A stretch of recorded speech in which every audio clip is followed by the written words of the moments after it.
Hi guys. Chapter 9. These next chapters are for the fifth or the six weeks, the first week. So I'm going to read at least 2 chapters, maybe 3, and then post them. And then by Friday, I'd like for you to write a summary for me and send that in. So that will be your assignment for this week for reading. Okay? We're almost through. I think there's 12 chapters altogether, and we're on chapter 9. All right, chapter 9. And this is starting again with the poem that Sean's dad is writing.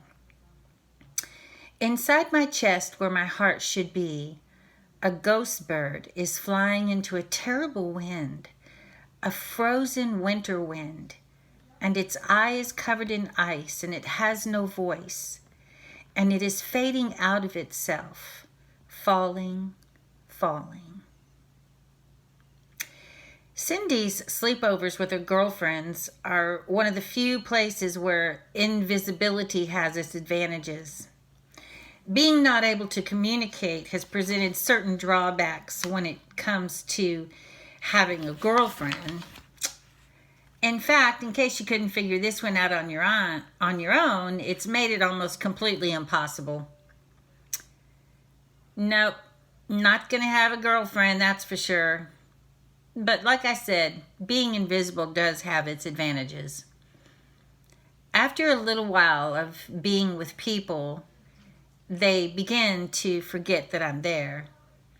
First, they look past me, and then around me, and eventually right through me, and I become invisible. However, every dark cloud, as they say, you wouldn't believe the stuff that teenage girls talk about when they think no guys are around to hear. And because I can tattle, and because they think that I don't have a brain anyway, they don't think of me as a guy. Actually, I'm pretty sure they don't think about me much at all. There they are, just bouncing around, acting like silly girls.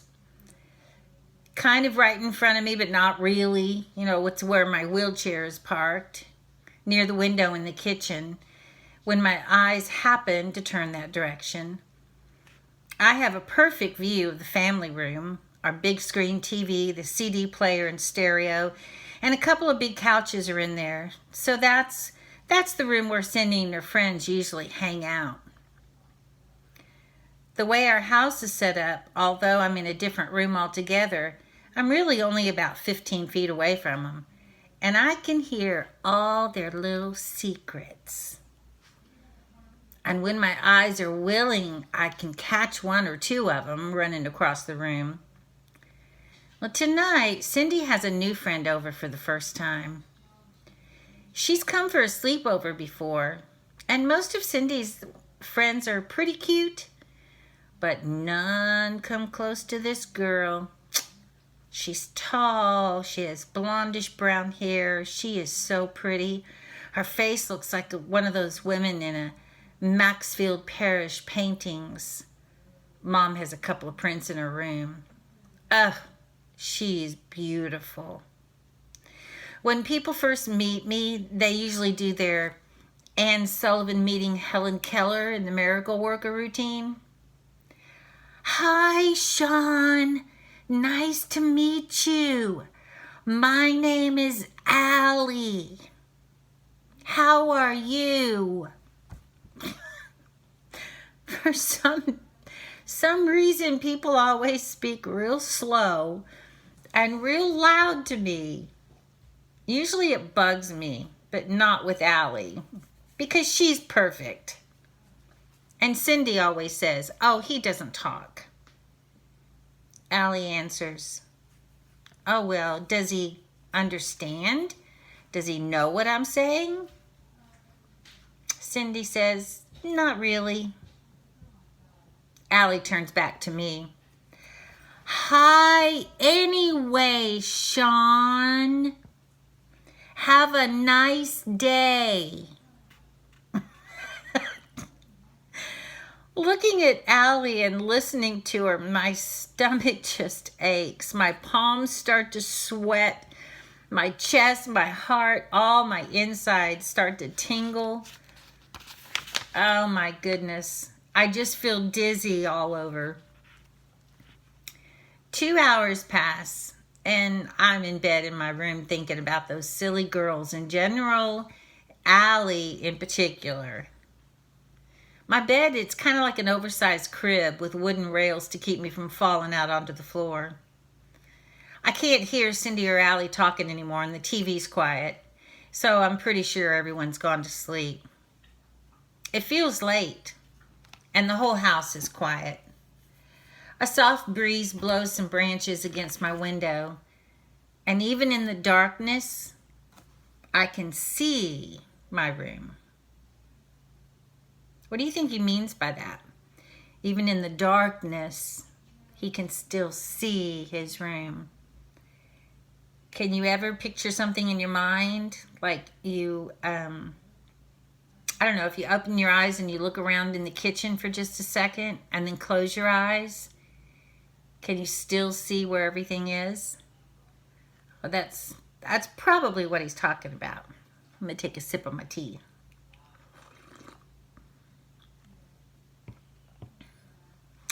Above my head, a cardboard African animal mobile hangs over my bed. This stimulation piece was installed before I could remember anything, which means before I turned 4. My dad may have put it here. How many times have I looked up at that giraffe, tiger, lion, parrot, zebra, and the hippopotamus? How many times? Well, let me give you an idea. The giraffe has a total of 76 spots on his body. Yep, from the tip of his ears to the bottom of his hooves. The zebra, 38 stripes. The tiger, 23. The lion shows his teeth and has 122 visible brush strokes making up the long tan hairs in his mane. The hippo shows only 8 teeth in his huge gaping mouth. And the little bird perched on the hippo's rear end has 4 yellow-tipped feathers on its wings. I could go on, but you get the point. I've stared at this mobile for a long time.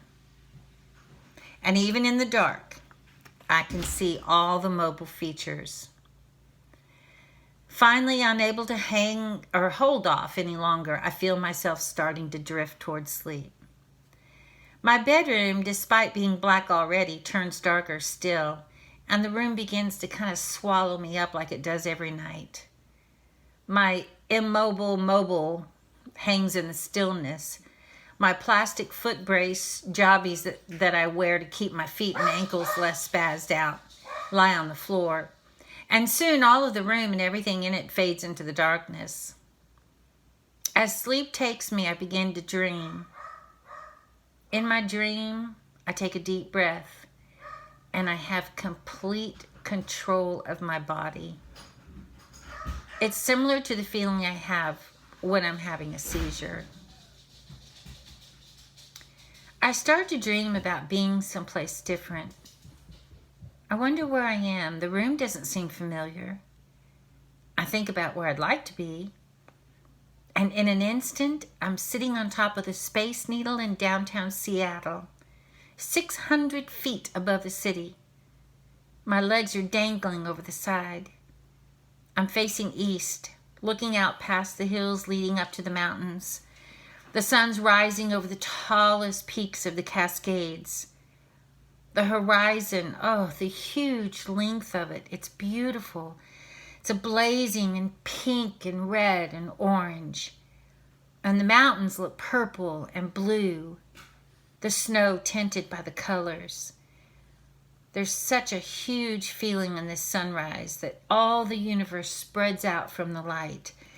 And the entire universe looks back toward it. It's so beautiful. And suddenly, even though I know that I'm only dreaming, I feel so loving and so loved, I begin to cry. Allie's in my dream. We're sitting side by side, watching the beautiful sunrise. When I wake up, there's a fly on my face. I can feel its tiny feet moving across my cheek, and it's looking up my nose. Every few moments, its wings lift it off me, and I think it's going to go away, but quickly it returns. Of course, there's nothing I can do about it. I can't move my head or my hands to shake it off. Can't swat at it. Can't holler for help. This has happened a lot of times before, and I really hate it. All I can do is just lie here and try to think other thoughts. I focus on my dream. I can't remember exactly how or when my dream ended, but I knew I'd started to cry. It was dream crying, not real tears. But Allie had given me a big hug. The next thing I knew, it was morning, and I was waking up in my bed, my real self. Real body, real breathing. I was lying here quietly, relaxed and fantasizing when that fly arrived. And it rises in me. I can see its ugly blue eyes, and I can hear that annoying, torturing buzz of its wings. And then I feel it land again, crossing my face over my cheek onto my lips. Oh, that's the worst. Pausing at the corners of my mouth. Is it feeding? Is it laying eggs?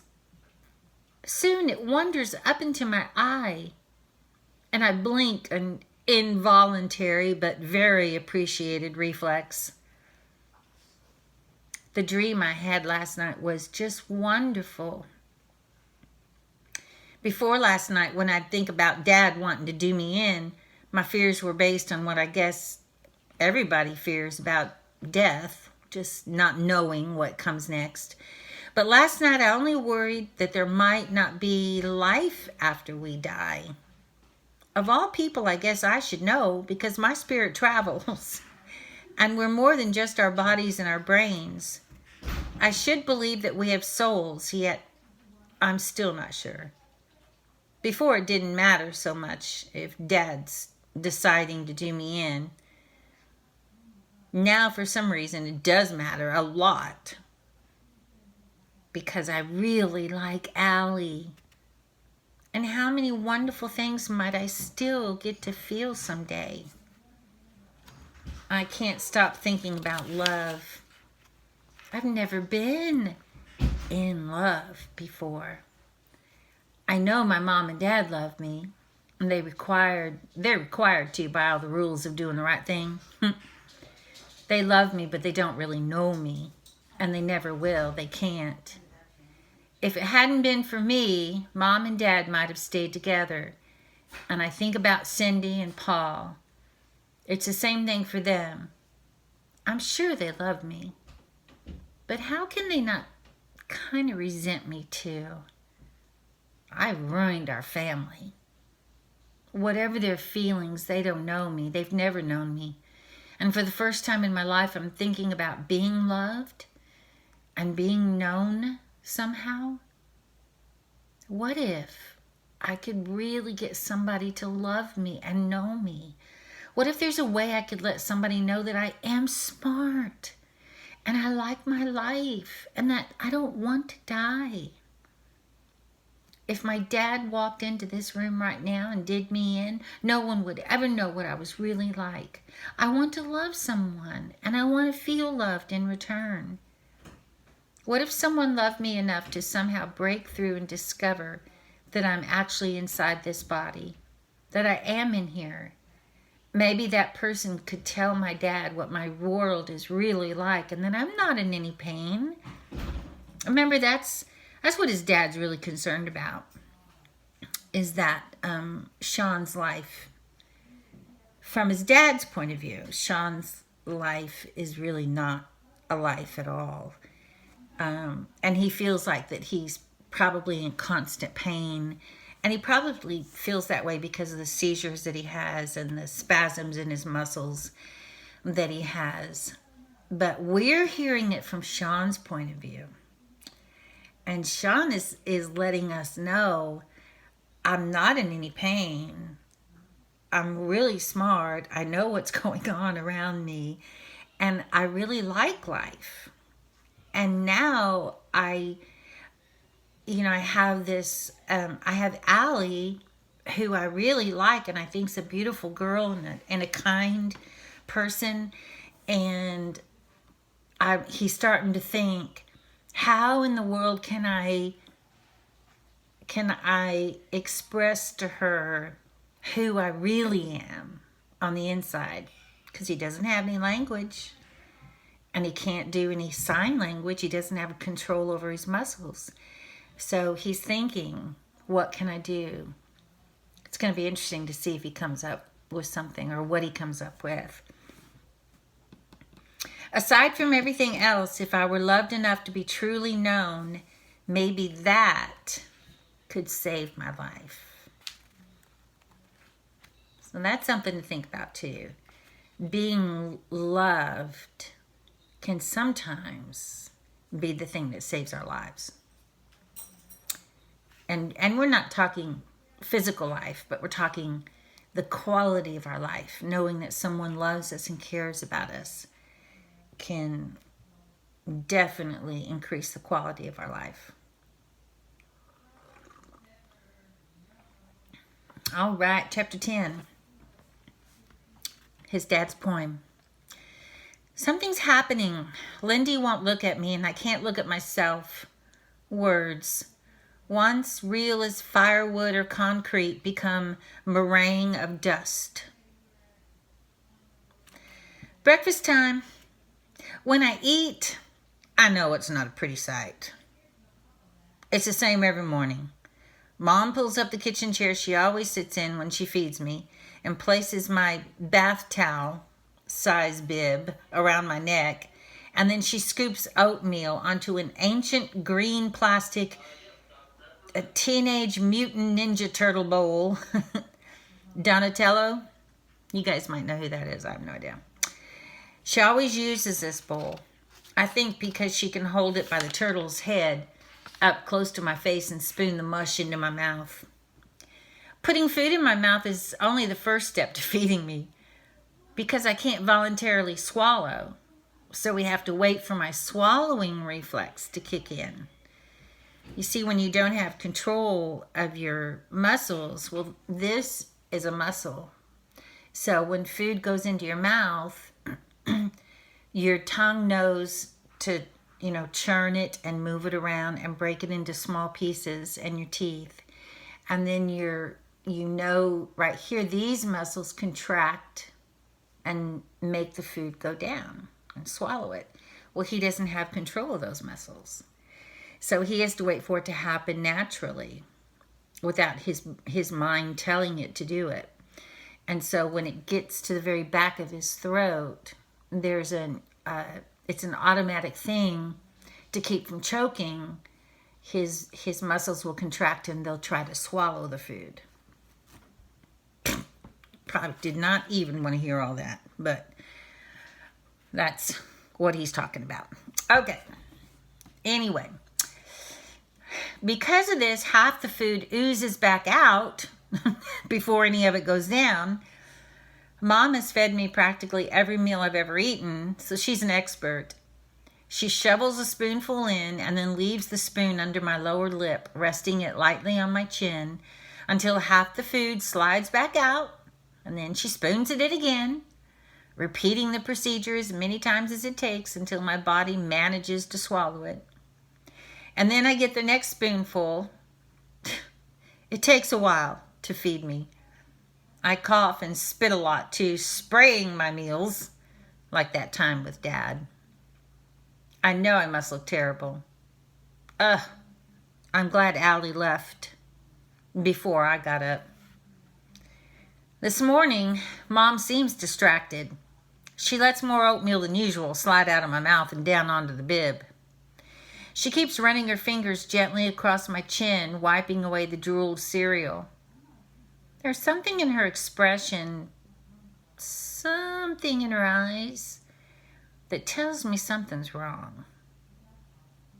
When I'm done eating, after Mom's gone to the bathroom and washed the sticky oatmeal off her hands, she comes back into the kitchen and calls for Cindy and Paul, who are both upstairs.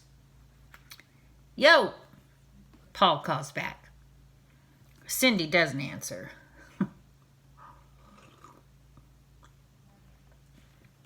"Cindy," Mom calls again louder.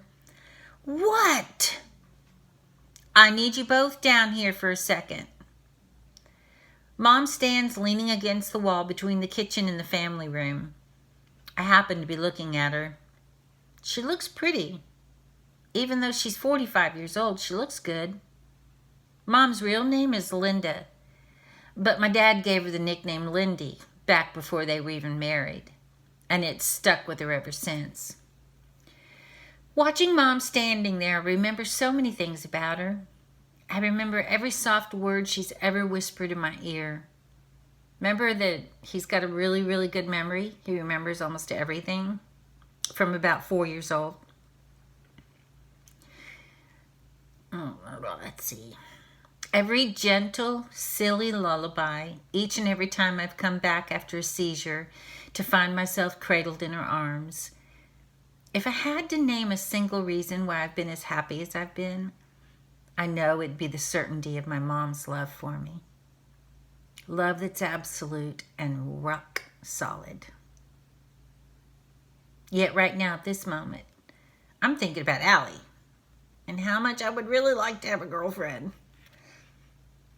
I even wonder, what would it be like to love someone else more than I love my mom?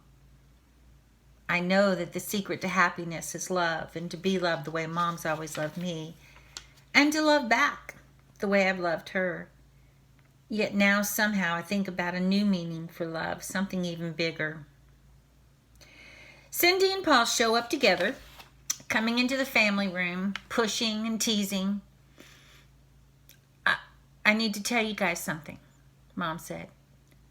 She uses her best put on a happy face voice so all of us know instantly something's wrong. I need to discuss something with you guys, Mom said. You already said that, said Paul. Both Cindy and Paul look guilty. Not specific guilty, but more like, wonder what she's found out. Mom notices that and laughs. You're not in trouble. I just have to tell you something. By this time, I can feel the weight of what's coming, and I can hear it in her tone. Mom's naturally a very positive and cheerful person. And when she sounds overly positive, like she sounds right now, yeah, it's something pretty bad. Well, what's going on? Cindy asked anxiously, staring at Mom with the same suspicious feelings I have. Well, it's about your dad. Paul instantly groans. Ugh. Now what? Well, I haven't even told you what it's about, Mom said defensively. Well, if it has to do with Dad, you don't have to. And he slumps down on the big blue couch in the family room, and Cindy sits down next to him. Mom takes a breath, and she turns to Paul. You're mad at your dad, I know that. But you need to set that aside for a moment and listen. The Alice Pond Show is going to do a program about your dad's newest projects. That thing about school? No. Oh, what new project? Mom sighs a little quick sigh, and all three of us catch it. It's her signature way that the punchline is next. Your dad is writing a new book, and it's about Earl Detroit. Oh, no. Cindy snaps, jerking her knees up to her chest and burying her head. Who? Paul said. Who's Earl Dayglow? Cindy's voice comes out from behind her knees. Has Dad gone crazy? Well, your dad thinks it's an important story. And he thinks, oh, Cindy interrupts, he is not thinking at all. What's going on? Paul yells. Who's this Earl guy? Cindy looks up and hisses. He's that monster from Washington State that killed his kid. I placed the name immediately the second Mom said it, and now the voiceovers of a dozen TV news stories flash back. Because remember, his dad is kind of he's a reporter, but he's also a writer. And he likes to write on mysteries and murders and things like that. I don't get it, Paul said. Why is Dad into that stuff? Mom answers, well, I'm not going to speak for your dad. I'm not going to stand here and tell you that I understand or agree with everything he does. But I think that your dad believes that children need to be more understood. And your dad's work, his writing, his poetry, his projects are about trying to get people to think about what happens when a child like Sean comes along. Mom pauses for a second, and her face is sad, and suddenly she looks real tired. I think about all the times that I've heard her on the phone talking with Dad, crying, criticizing, arguing with him. Your father just wants you to know that he'd appreciate your cooperation on this project. Cooperation? Cindy snaps. She sounds mad. He wants you both to know that if you want to, you can join him on the program and talk about life with your brother. The people at the Alice Pond show. Paul breaks out into an angry laughter. Right. Well, I'll tell you what, Mom, I'd rather have ground glass pounded up my nose. Paul, says Mother, pushing down a nervous laugh. Join him, Cindy asks angrily. Why would we want to join him on this show? Mom pauses a moment before she speaks. Well, I think your father believes that his work might help other families with kids like Sean.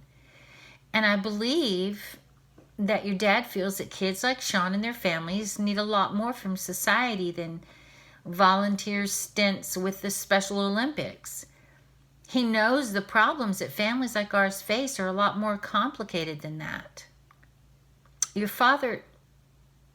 Paul interrupts again. I'm not helping. I am not helping Dad with that. And least of all, to go on a freak show and talk about my brother. Paul pauses a moment and then he adds angrily, Alice Ponds? I'm trying to think of a talk show that you could relate to that, because I'm sure Alice Pond is not a real one, but maybe I don't know. It would be a late night show that you guys shouldn't probably be watching anyway, but it's kind of a sensational, let's see how many crazy people we can get on this show at one time. You know, it to me, that's kind of what this sounds like. Paul has been mad at Dad for years, ever since he left. Not all the time. They've tried to iron things out, but the peace has never lasted very long, not more than a few months. Paul always finds something to get upset about, and then he refuses to have anything to do with Dad. And these days, right now, they're not even speaking. Mom says, well, it's completely up to you guys, whether you want to go on to the show or not. Your dad would never make you, and of course, neither will I. When your dad talked to me about it, he mentioned that the Alice Pond producer wanted you guys on the show, but your dad didn't even ask me to ask you. He just wanted me to let you know that the invitation was there. And if you want to go, you can. If you'd rather not, then you shouldn't. Cindy asked quietly, "You think Dad really cares about other people with kids like Sean?" "Oh, I know he does, sweetie. You know that I don't always agree with the things he does or the way he thinks. And sometimes I get very, very angry at him. But I do know in my heart that your dad cares. And that he's trying to do what he thinks is right." Cindy smiles. "And I know it's because Mom is telling her the truth." But Paul's still mad. "Sure, he cares," Paul said sarcastically, "about himself." I sit here listening and I realize that I agree with both Mom and Paul. I know Dad wants to help people, but I know that sometimes he's totally selfish too. If I could talk, however, I'd say one other thing to them. I'd remind them that Dad is really sharp when it comes to money and the writing business. And I know it's that he pays for our house and our food. In fact, he pays for all of our expenses. Mom works part-time, but actually I'm her full-time job. Taking care of me is expensive, and Dad pays for it all. He has to think about money. And when Dad's come from Pulitzer and the controversial subject matter of Earl Dutoit, Dad probably sees a gold mine. And he's probably right. So this is Sean thinking. He's heard this whole conversation, which they don't think he can, or they don't think he can understand it. So now this is his thinking about what he just heard. And I'm sure Dutoit's a hero to a lot of people. His son was having terrible seizures. He had a horrible condition. Earl isn't an educated man like my dad. He worked at a station during the day and a pizza place at night. I'm pretty good at adding 2 + 2 and coming up with 4. Dad's getting deeper and deeper into this whole thing about ending the pain stuff, which means I'm in deeper and deeper trouble.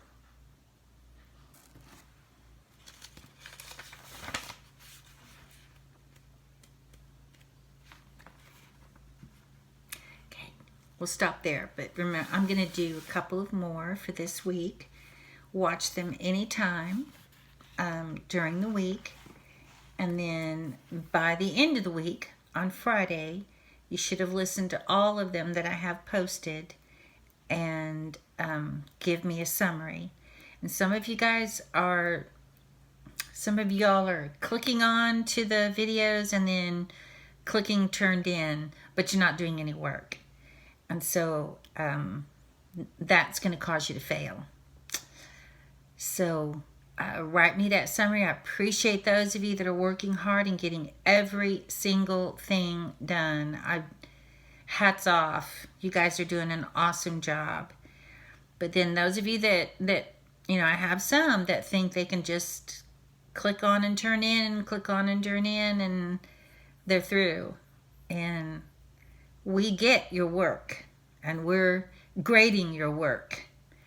So you need to understand that for this last 6 weeks. You can't afford to slack off on our last 6 weeks, okay? Okay.